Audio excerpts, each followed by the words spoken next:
পরকীয়া প্রেমে বাধা ছিল মহিলার ১০ বছরের ছেলে। পরিকল্পনা করে গাজলডোবায় বেড়াতে নিয়ে যাওয়ার প্রলোভন দেখিয়ে সেখানেই ফেলে রেখে চলে এলেন মায়ের প্রেমিক প্রতিবেশী যুবক। ৬ দিন নিখোঁজ থাকার পর অবশেষে মিলল পচা গলা দেহ। থানায় নিখোঁজ ডায়েরি দায়েরের পর তদন্তে নেমেছিল পুলিশ। ইতিমধ্যেই আটক করা হয়েছে মায়ের দ্বিতীয় পক্ষের স্বামীকে। পুলিশি জিজ্ঞাসাবাদে ওই ব্যক্তি স্বীকার করে নিয়েছে এই জঘন্য অপরাধের কথা। সম্পর্কের বাধা সরাতে ১০ বছরের শিশুকে খুন, বিভীষিকাময় ঘটনার সাক্ষী রইল শিলিগুড়ির মাটিগাড়া এলাকা। মাত্র ১০ বছরের শিশু অরিজিৎ বর্মনের নৃশংস হত্যাকাণ্ডে শিউরে উঠেছেন এলাকাবাসীরা। জানা গিয়েছে, কাওয়াখালীর বিধানপল্লীর বাসিন্দা অরিজিৎ গত ১২ তারিখ থেকে নিখোঁজ ছিল।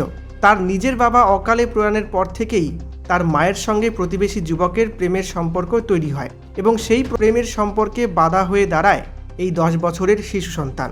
এরপরই পরিকল্পনা করে শিশুটিকে ঘুরতে নিয়ে যাওয়ার কথা বলে বৈকুণ্ঠপুর জঙ্গলের মধ্যেই ফেলে দেন।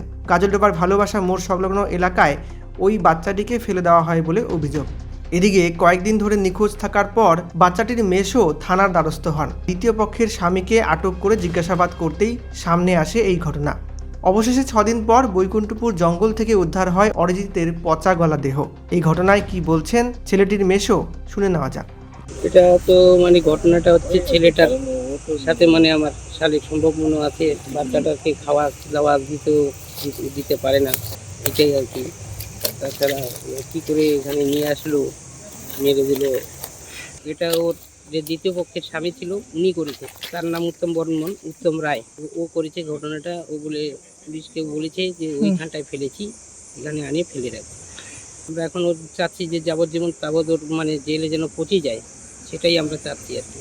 আমার নাম মঙ্গল বর্মন, মেসো হবো আমি।